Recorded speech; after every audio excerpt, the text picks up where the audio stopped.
KTU 2019 scheme EC-S7 microwave and ആൻറ്റിനാസിലെ module 3 തിയറിയാണ് പറയാൻ പോകുന്നത്.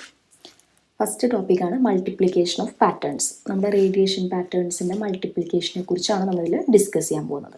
അപ്പോൾ അതിൻ്റെ ടോട്ടൽ ഫീൽഡ് പാറ്റേണിൻ്റെ ഇക്വേഷനാണ് നമ്മൾ എഴുതിയിട്ടുള്ളത്. അതിൽ ഓരോ വാരിയബിൾസ് എന്താണെന്ന് താഴെ ഡിഫൈൻ ചെയ്തിട്ടുണ്ട്.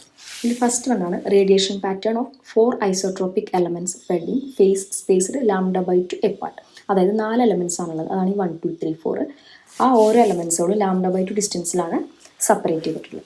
പക്ഷെ നമ്മൾ എടുക്കുമ്പോൾ ടോട്ടൽ ഡിസ്റ്റൻസ് എന്ന് പറയുന്നത് എപ്പോഴും എന്തായിരിക്കണം?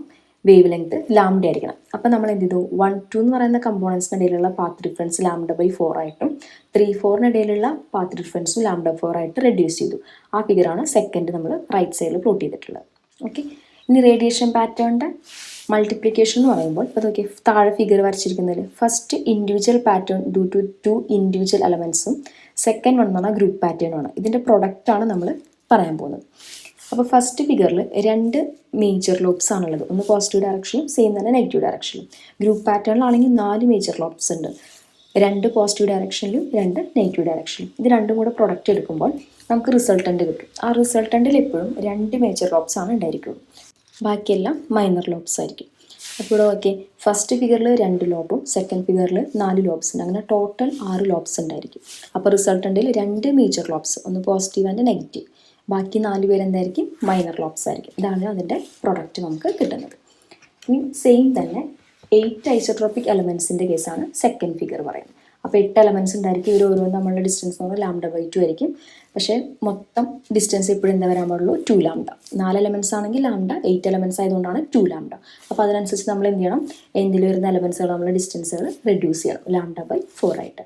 എൻ്റെ റേഡിയേഷൻ പാറ്റേണിൻ്റെ മൾട്ടിപ്ലിക്കേഷൻ പറയുകയാണെങ്കിൽ ഫസ്റ്റ് ഫിഗർ എന്ന് പറയുന്നത് ഇൻഡിവിജ്വലിൻ്റെയും സെക്കൻഡ് ഫിഗർ എന്ന് പറയുന്നത് ഗ്രൂപ്പിൻ്റെയാണ്. അപ്പോൾ ഫസ്റ്റ് ഫിഗറിൽ ടോട്ടൽ 6 ലോബ്സ് ആണുള്ളത്. 2 മേജർ 4 മൈനേഴ്സ്. സെക്കൻഡ് ഫിഗറിലാണെങ്കിലോ 4 മേജർ ലോബ്സും 4 മൈനർ ലോബ്സും. അപ്പോൾ ടോട്ടൽ ഇപ്പോൾ എത്ര എണ്ണമായി? 8 + 6 14 ലോബ്സ് ആണുള്ളത്. അപ്പോൾ റിസൾട്ടിൽ 2 എണ്ണം ഇപ്പോഴും എന്തായിരിക്കും? മേജർ ആയിരിക്കും. അതാണ് പോസിറ്റീവ് ആൻഡ് നെഗറ്റീവ് നമ്മൾ പ്ലോട്ട് ചെയ്തിട്ടുള്ളത്. ബാക്കി വരുന്ന 12 മൈനർ ലോബ്സുകളാണ് നമ്മൾ വരച്ചിട്ടുള്ളത്. അതിൽ 6 എണ്ണം ലെഫ്റ്റിലേക്കും 6 എണ്ണം ഇങ്ങോട്ടായിരിക്കണം, റൈറ്റിലേക്കായിരിക്കണം. ഇതാണ് അതിൻ്റെ റിസൾട്ടൻ്റ് വരുന്നത്. നെക്സ്റ്റ് ടോപ്പിക്കാണ് ഗ്രേറ്റിംഗ് ലോബ്സ്. ഗ്രേറ്റിംഗ് ലോബ്സ് എന്ന് പറഞ്ഞാൽ മേജർ ലോബിൻ്റെ അതേ ആംപ്ലിറ്റ്യൂഡ് തന്നെ സൈഡ് ലോബ്സിനും വരികയാണെങ്കിൽ അതിന് നമ്മൾ പറയുന്ന പേരാണ് ഗ്രേറ്റിംഗ് ലോബ്സ്. അതായത് മേജർ ലോബിൻ്റെ സൈഡ് ലോബ്സുകളുടെയും ആംപ്ലിറ്റ്യൂഡ്സുകൾ സെയിം ആണെങ്കിൽ അല്ലെങ്കിൽ ഈക്വൽ ആണെങ്കിൽ അതാണ് ഗ്രേറ്റിംഗ് ലോബ്സ് കേട്ടോ. അടുത്ത ടോപ്പിക്കാണ് ഡോൾഫ് ചെബിഷോവ് അറേ. ഇതിൻ്റെ പ്രോബ്ലംസ് ഓൾറെഡി നമ്മൾ ക്ലാസ്സിൽ ചെയ്തിരുന്നു. ഇവിടെ ജസ്റ്റ് ഇക്വേഷൻസ് നമ്മൾ എടുത്ത് എഴുതിയിട്ടുള്ളതാണ് കേട്ടോ.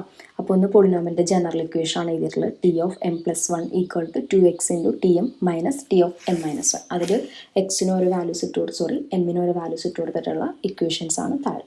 പിന്നെ cos θ, cos 2θ, 4θ, 6θ അതിൻ്റെയൊക്കെ ജനറൽ ഇക്വേഷൻസ്. നമുക്ക് പ്രോബ്ലം ചെയ്യാൻ ആവശ്യമായിട്ടുള്ള കുറച്ച് ഇക്വേഷൻസ് ലിസ്റ്റ് ചെയ്തിട്ടുള്ളതാണ്. അടുത്തത് ഡിസൈൻ പ്രൊസീജിയറിൽ ഇതും നമ്മൾ ന്യൂമറിക്കൽ അവിടെ ചെയ്തിരുന്നു. അതിൽ യൂസ് ചെയ്യുന്ന 4 സ്റ്റെപ്സും അതിൻ്റെ ഇക്വേഷൻസും നമ്മൾ എടുത്ത് എഴുതിയിട്ടുള്ളതാണ് കേട്ടോ. Next need for antenna arrays ആണ്. ആൻറ്റിന അറേസ് നമ്മൾ എന്തിനൊക്കെ യൂസ് ചെയ്യുന്നത്? ഓവറോൾ ഗെയിൻ ഇൻക്രീസ് ചെയ്യാനായിട്ടും signal to noise ratio maximise ചെയ്യാൻ, അതുപോലെ തന്നെ ഡൈവേഴ്സിറ്റി പ്രൊവൈഡ് ചെയ്യാനൊക്കെ നമ്മൾ യൂസ് ചെയ്യുന്ന ആൾക്കാരാണ് അറേ ഓഫ് ആൻറ്റിനാസ്. നെക്സ്റ്റ് ടോപ്പിക്കാണ് കൺസെപ്റ്റ് ഓഫ് ഫേസ്ഡ് അറേ.